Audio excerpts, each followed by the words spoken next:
kabus nga Esteban, mikalit ka adunahan, manok di alimahan sa salapi daw minahan,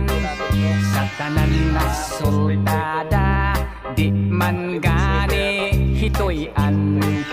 ang manok ni San Pedro nga nang haod sa bulangan, si Don Miguel nga tikasan di Sorambaw si Esteban,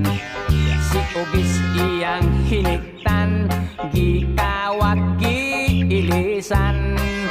si Ugis nga nakamatngon midapig lang gihapon, nitiban nga iyang agalon si Don Miguel di Pordoy noon, ang manok ni San Pedro